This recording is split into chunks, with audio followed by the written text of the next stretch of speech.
Power Women podcast. For your career and your life, no matter what business you're in. Hello and welcome to a brand new episode of the Northern Power Women podcast. I'm Sam Walker, sweltering in the Arizona heat. She's Simone Roche, enjoying a balmy afternoon in Liverpool. Oh, I'm really regretful of putting a jersey jumpsuit on, just saying. Well, I don't know what to say to that. I like the thought of you in a jersey jumpsuit, but yeah, probably not great in about, 28 it is today? Not good. Do you know what? This wasn't forecast till tomorrow, but it came early, and I thought I was being all cool with my little Baltic Triangle jumpsuit on today, but no, a little bit moist. Yeah. Glow. Ladies glow, don't Glow, forget. thank you. I knew it was the wrong word. Yeah. Sorry. Can't unsee or unhear any of that now, can we? It's a great start. We've hit the ground running as ever on the podcast.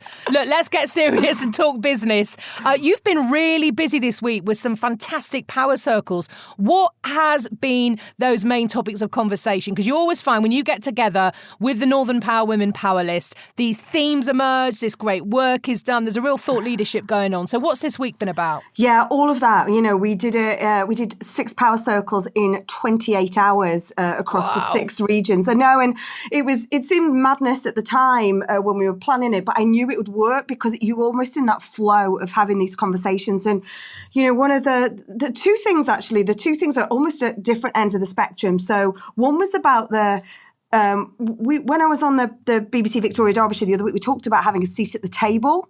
And now we're very much about taking control and actually come to our table, because we've done 4 rounds of these power circles. We've spoken over to 200 people and we've gathered an amount of insight, data, and it is absolutely about actually, you know, come and hear what we have to say, because there's certain things that are not good at the moment. Presenteeism is back in force in certain organisations.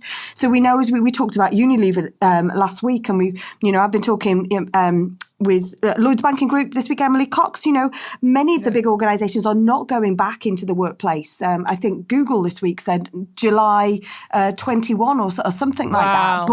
But actually, for those sort of still reasonable sized businesses, but not the big multinationals, there is absolutely presenteeism kind of creeping back in, whereby one conversation I had with 2 female partners, different organisations, different sectors, talked about this necessity for meetings in the office, necessity for having to be here, necessity for having to have a meeting at this time. And it seems very old school, that. It seems very almost about claiming a boy's space, if you like. And the other thing was the language and the attitude towards people working from home was that they were either asleep or in a deck chair. And this seems, excuse me, is it 1994? What has happened? Why? I know. Every single business we've spoken to have talked about productivity going up during the pandemic because people are focused, because there isn't the distractions of phone ringing, of just general office chit-chat. Everyone we've spoken to has talked about the rise in productivity because of home working. And now these conversations are saying that people at home are lazy. I mean, frankly, what does it matter if, like me, you're currently in a swimming suit? We're still getting this podcast done. No, but genuinely, seriously, where have these conversations come from? It's unbelievable. And I think one of the conversations that started from the fact of, well, what do you mean you can't come into the office? You've got a teenager. You know, you haven't needed to do that. You know, previous summer holidays, you know, they do that. You know, you haven't needed to be at home. But hold on a second. We've just had at least 4 months at home with our families, with our pets. We talked the other week, didn't we, about doggy depression and leaving dogs at home. You know, we're considering more about our dogs than our teenagers, who are actually, we know from our Northern Power Futures podcast, are suffering. Yeah. And, you know, I've got real anxiety and fear about being in limbo, losing creativity, not knowing what the heck is going on. And that's where it started from. And then another conversation I had, we're on it, aren't we? But, you know, another conversation we had was, actually, I went into one of our meeting rooms. I've been through the meeting rooms and said, we can now have X amount in this room, X amount in this room, X amount in this room. Every time now I go back in, there is one more chair. They are closer together. And you're like, what kind of game is this? This is a global health crisis pandemic. Nobody is trying to get one-upmanship on anybody else or has made or forced this to happen. So, you know what?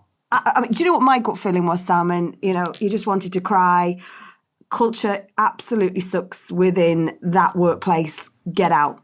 And that, and I know it's challenging times and stuff like that, but I was, and I've heard this and different forms of this across different conversations. So that I thought presenteeism had gone away, particularly equal partnerships, homeschooling, home responsibilities, caring responsibilities. There is elements of 1940s, 1950s Britain, and it's a real worry. I'm really worried. But then on the other side, you have got the likes of great organisations who are gone, how do you want to work? Because there aren't two ways of working, home or away, home or away. There are multiple opportunities. So we have to feel uplifted by that approach, but I'm fearful of the dinosaur culture over to this side. It's awful. Do you know what? In a way, I'm not fearful, because what we've seen, and we've talked about this a lot on previous podcasts, is the new generation aren't interested in living to work. They're not. The generation that are coming up, the millennials and the Gen Zers, are saying, wait a minute, this working has got to work for me. I've got to be able to, this work-life balance is so much more sort of ingrained in their DNA than I think it ever was for our generation. And we've seen younger people, and we know the skill shortages across so many sectors, they're going to vote with their feet.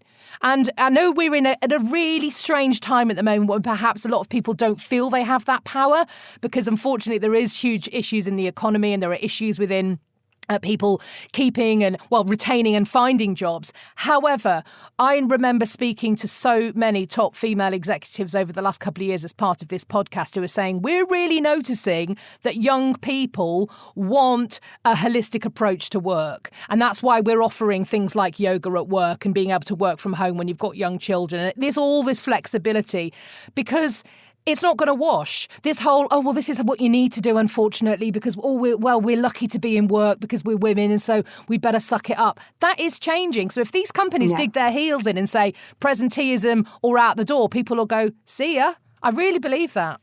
Do you know, I had a call today. He was one of our powerless niece, and she's, could you have a conversation? Of course I can, Anyway, I had a call with her, and we started talking about, she's finished her degree, obviously had to exit her academic experience early, through COVID and stuff, but wants to come back up north to work because she really loved the vibe of the university that she was in and the town and everything that went with it.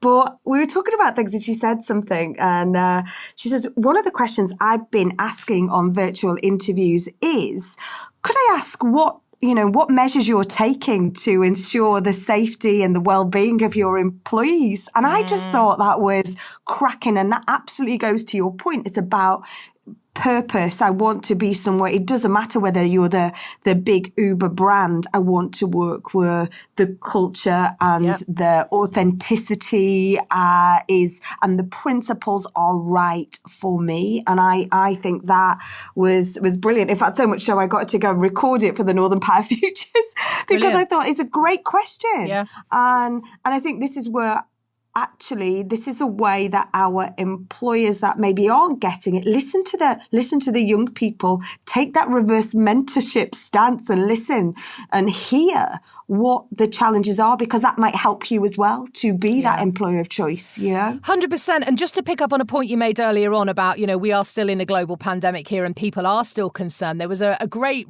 bit of research out this week from King's College London and Ipsos Mori. And in May, so it really, I suppose, in the kind of peak of lockdown, 48% of people said that they felt an increase in anxiety or depression. Okay, so that's nearly half of us in May, because of the pressures of lockdown, felt an increase in anxiety and depression. We're now nearly in August. well, by the time this podcast releases will be in August, and lockdown has eased, people are returning to work, there is that sense of, quote, normality. What do you think the level of increased depression and anxiety is now, this week? I'd say it's gone up. Do you know, it's the same. It's the same. Wow. And I think that's what's interesting is that it's 46%, so it's basically the same. And I think that speaks volumes that, yes, there is this return to normality. Yes, people are going back into the office. They're meeting up, thank goodness, with grandparents and friends and loved ones. But it doesn't mean we're all feeling okay about things. And that's what employers have to realise in this, because, the research speaks for itself. We're still feeling anxious. We know from the Northern Power Futures podcast, which was released last week, young people are proportionately more likely to feel anxious about everything that is happening in the world right now. And we should be listening to them because they are the future and they are the next generation. And it's not a case that, well, hunky-dory, let's skip along and everything's A-OK now. It's not. They need to be mindful of that, employers. Absolutely. Otherwise, it will change their talent pipeline. It will change, sort of how they're actually understanding. We talked last week, didn't we, about that customer service approach, and how people are going to be judged on how they deal with people. It's exactly the same with how employees are going to deal with their employees. I heard from one of our, again, a young person in our, one of our volunteers who talked about he was applying for an apprenticeship and he's not got it. And he found out on his 18th birthday. I'm devastated for him. And he's right now feeling, just flat. And the thing was, it probably is the fact that the apprenticeships were being reduced. It's not his ability. It's the fact that probably the role wasn't there. So he's trying to kind of boost the confidence bit, So, we need to really be mindful. We all need arms wrapping around us at times, don't we? Yeah. But I think sometimes a bit, gosh, we're talking a lot about the Northern Power Futures podcast, this on the Northern Power Women one. That's probably because we're aspiring for another podcast award, Sam. Why not? But I think it's just obviously because it's come out last week and we've had such great feedback on it. And we've got obviously O-level, A-level, not O-level, A-level. What are they in this one? GCSE results coming out in a few weeks. There's lots of kind of key milestones, and I believe it's only something like 25 days till kids go back to school as well. So there's lots of happening, lots of moving forward and lots to kind of cause anxiety. So I think we have to keep listening, keep talking, keep, wrapping that arm around. I think it's so important. 100%. A good way to feel good and positive about the world and engaged. It's only life lessons, Simone. I love it. Explain what life lessons are every week. We love the life lessons. We ask members of our Northern Power Women community from all parts of the globe to share 5 answers to questions. We have 12 questions. They pick 5 and then they send us their responses. And it's brilliant because, you know what, we're not all the same. And this week we've got the amazing Lieutenant Penny Thackray from the Royal Navy. And she was the first ever submariner who happens to be female. And she has got a real different set of life lessons this week. So here's Penny. I'm Lieutenant Penny Thackray, Royal Navy, and I'm the Deputy Naval Liaison Officer for the North of England. If I had a chance to change a decision in my career, what would it be? Well, when I chose my degree subject at age 17, I chose what I felt would be most sensible and would have the greatest chance of a career. And I chose biotechnology and microbiology, even though I knew I wasn't that interested in working in a lab. What I'm passionate about is evolution, and if I could go back, I would study this as I went into academia anyway. Studying a subject I'm passionate about would have been much easier to progress in a career, and a degree subject doesn't exactly define what your career's going to be anyway, so I could have probably still got a job in a biotech company if I'd really wanted to. So if I could go back, I would change what I study to what I'm really passionate about. When have you faced imposter syndrome and what did you do about it? Well, I've been pathologically shy my entire life, and I feel like everyone knows more than me, is more confident, and I'm just making it up to get by. But as you get older, you find out how many people feel this way, and they are just trying to seem confident too. You can't stop being shy on some levels, But if you can tell yourself that you know your subject, and most people around you want to see you succeed, then it's not that bad. What would you tell the 25-year-old self about work-life balance? Well, I was heavily into athletics when I was 25 and put more focus on that than my career. I will probably have to tell myself to put a little bit more of an eye on my career if that's what I really cared about. But I have never regretted it, and I think I had a good life-work balance back then.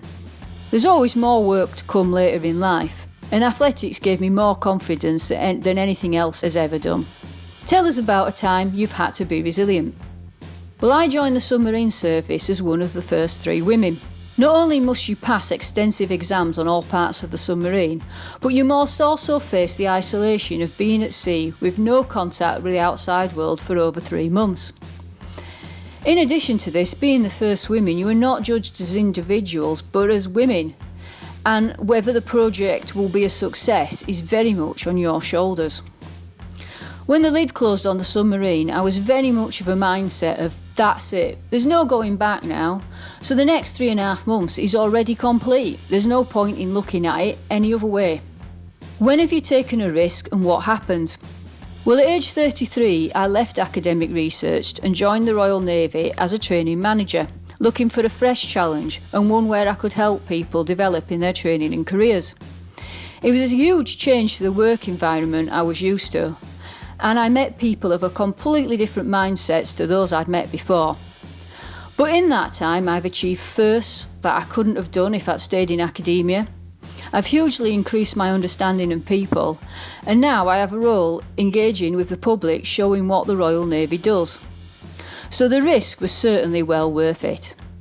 Thank you so much to the wonderful Lieutenant Penny Thackray. Do you know the things I loved most about those life lessons, my real takeaways from that, Simone? Number one was her talking about finding herself in this environment where she was other. She was, that first woman, and just saying, it is what it is, I just got to get on with it. And a sort of amplification of that. When she said, there we are, I was in the submarine and I knew that I had 3 months and frankly, there was no point being anxious about the fact I wasn't going to see another living soul apart from the people on the submarine for 3 months, because it just is what it is. So I just got on with it. And I thought that is sometimes the most fantastic attitude to take, because if we find ourselves in a situation that's really challenging, we can use so much energy thinking, how do I stop this happening? How do I get out of this? How can I make this feel okay? When actually, if you can't change anything, accept it and use your energy towards something positive. That's my takeaway from Penny. I thought that was awesome. And it was just so proper Yorkshire, down to earth, straightforward talk, wasn't it? Love her, love her, love her. It was brilliant. Brilliant stuff.